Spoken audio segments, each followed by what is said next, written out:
Traía más unas ideas algo desordenadas y ahora todavía las tengo más, pero intentaré acoplarlas un poco a la medida del tiempo, por lo menos para dar unas ideas centrales, ¿no? Y sobre todo, primero partir de la coincidencia con el ponente, Maxime, cuando se trata de un ponente del que yo siempre que tengo dudas de derecho constitucional acudo a él, y por tanto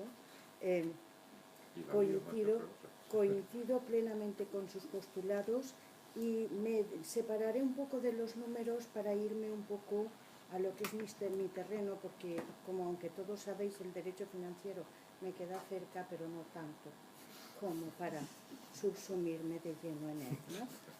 Entonces, bien,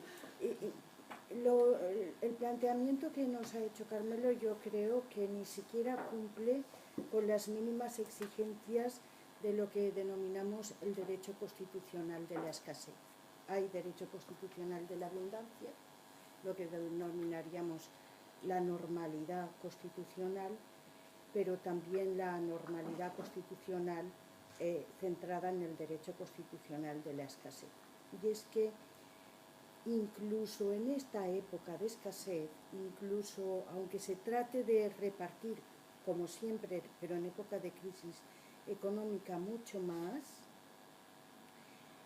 la Constitución y los textos internacionales que en virtud de nuestro texto que esencial, que son los artículos 95 y 10, que implica la asunción plena de aquellos tratados internacionales que hemos ratificado en materia de derechos fundamentales, esto es, todos los instrumentos en materia de derechos integran el bloque por el cual tenemos que enjuiciar estos casos. De ahí que Constitución, convenios, protocolos y sobre todo la Carta de Derechos Fundamentales de la Unión Europea, que serán los dos textos en los que nos basaremos. Claro que incluso en época de escasez no conviene olvidar los derechos y los topes constitucionales. Y en este caso, como hemos visto, se han podido rebasar prácticamente todos, los formales y los materiales. A mí me da la sensación de que estamos asistiendo a una época en la que sustentamos los derechos en el importe de las facturas. Y si hacemos esto, desde luego nos quedamos prácticamente sin ningún derecho fundamental. En este sentido, es cierto, como decían, y es muy recomendable, la obra de Sachstein y de Holmes, El coste de los derechos, donde decía que las libertades dependen de los impuestos. Dependiendo de los impuestos, indudablemente, cuando estamos ante un texto constitucional que elige que los derechos sean el eje vertebrador de todo el ordenamiento, tenemos que enjuiciar que todo ese sistema del cual hacemos depender la existencia de derechos y libertades ha de ajustarse a los contenidos constitucionales. Ha de ser legal, ha de ser justo, y en esa justicia hemos de incluir necesariamente los derechos fundamentales. Y para respetar los derechos fundamentales hemos de creernos toda la Constitución, pero sobre todo los preceptos básicos. Y indudablemente no podemos olvidarnos del artículo 53, que es el precepto clave. El artículo 53 exige la reserva de ley como una garantía esencial.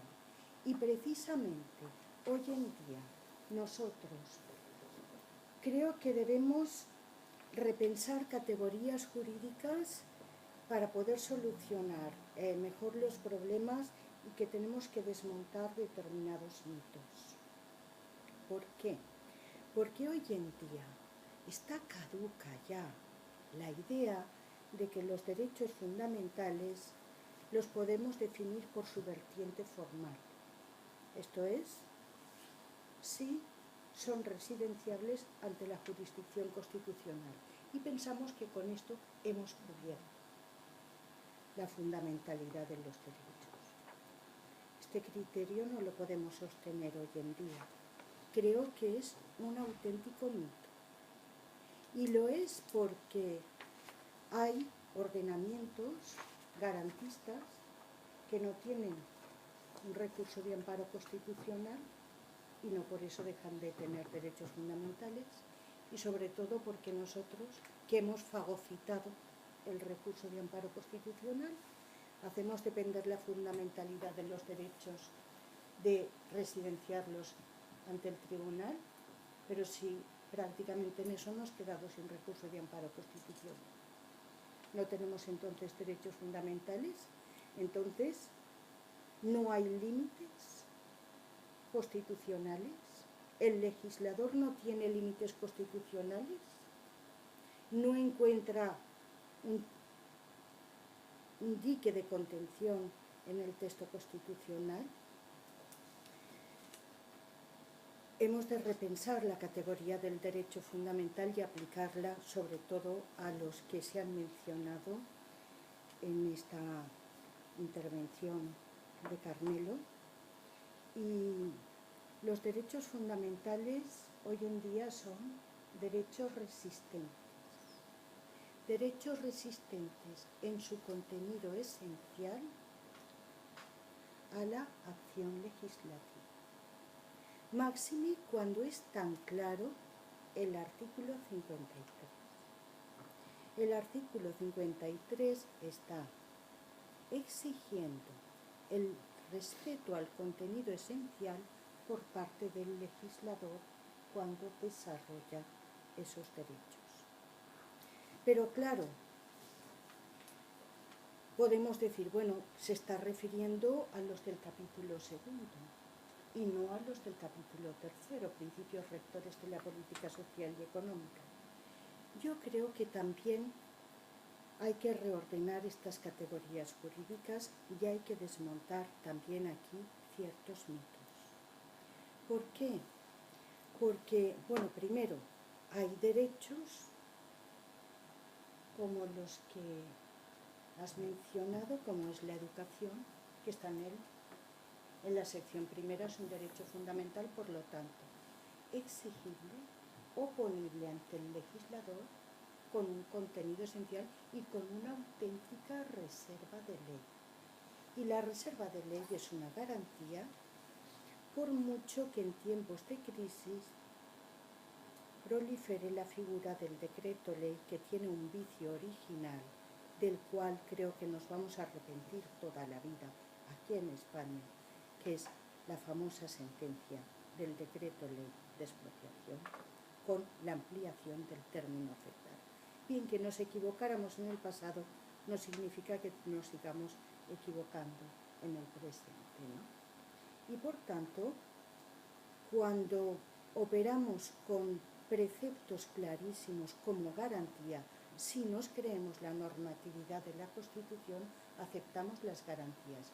Y si no, decimos que solamente vamos a aplicar lo que queramos en función de determinados principios sin diques de contención para los poderes públicos. Pero por ahora nuestra Constitución está vigente y las exigencias también. Sanidad. Bien, la sanidad puede decirse que no tiene ese carácter de fundamentalidad. Yo después lo voy a rebatir, ¿eh? Y los servicios sociales también. ¿Por qué? Porque se considera los principios rectores de la política social y económica, se considera que no son derechos judicialmente actuables, ¿vale? El 53.3 nos dice: informarán la legislación positiva, la práctica judicial y la actuación de los poderes públicos. Solo podrán ser alegados ante la jurisdicción ordinaria de acuerdo con lo que dispongan las leyes que los desarrollen.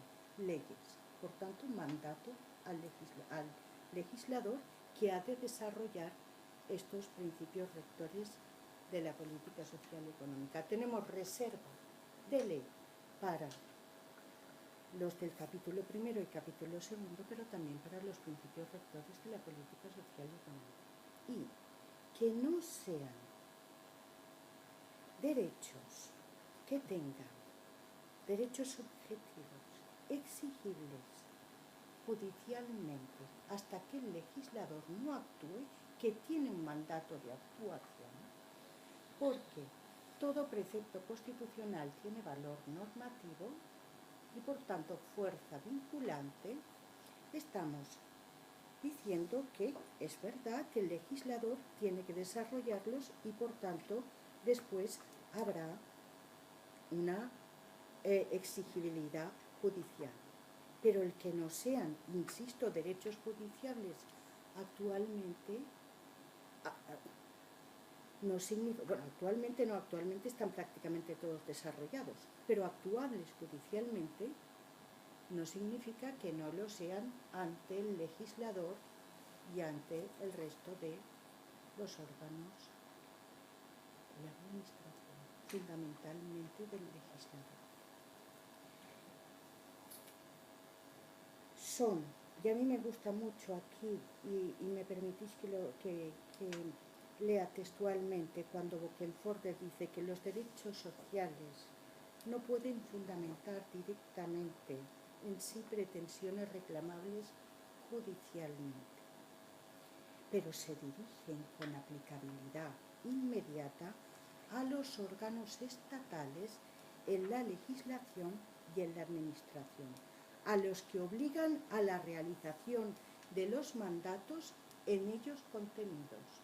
Por tanto, no son meras declaraciones programáticas. Desmontemos también el mito de que los principios rectores, que son plasmación de esos servicios sociales esenciales, son meras declaraciones programáticas. No.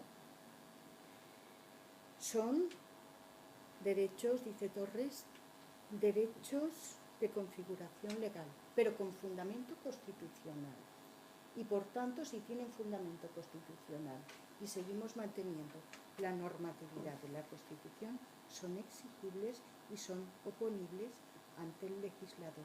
Después ya los opondremos ante la jurisdicción, pero sí que lo son, insisto, ante el legislador. Y por tanto, me gustaría decir muchas cosas más, pero quiero remarcar una idea que creo que me parece muy interesante, que es la combinación en lo que decía al principio de repensar categorías, y que creo que toda esta articulación de vaciamiento de los derechos fundamentales como educación, pero también de los derechos sociales,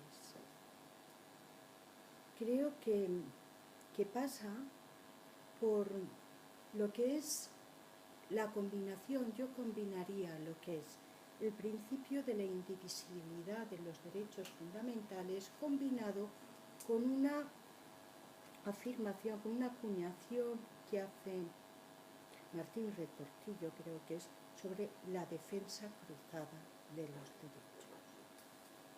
El principio de indivisibilidad de los derechos fundamentales afirma la imposibilidad de garantizar la tutela de los derechos civiles y políticos sin promover contextualmente también los derechos sociales y económicos.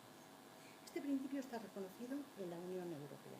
Este principio está reconocido en la Carta de Derechos Fundamentales, que además los regula a todos los derechos paritariamente. No establece distinciones entre derechos civiles y políticos, entre derechos sociales. Y por tanto, no incurre en la contradicción que hace nuestro legislador cuando parte de que los derechos civiles y políticos son baratos y por tanto son intocables porque son fundamentales, pero que los derechos sociales son caros y por tanto en tiempo de crisis aprovechamos la estabilidad presupuestaria para rebajarlos. No, todos los derechos son caros, todos, hasta el derecho a la vida.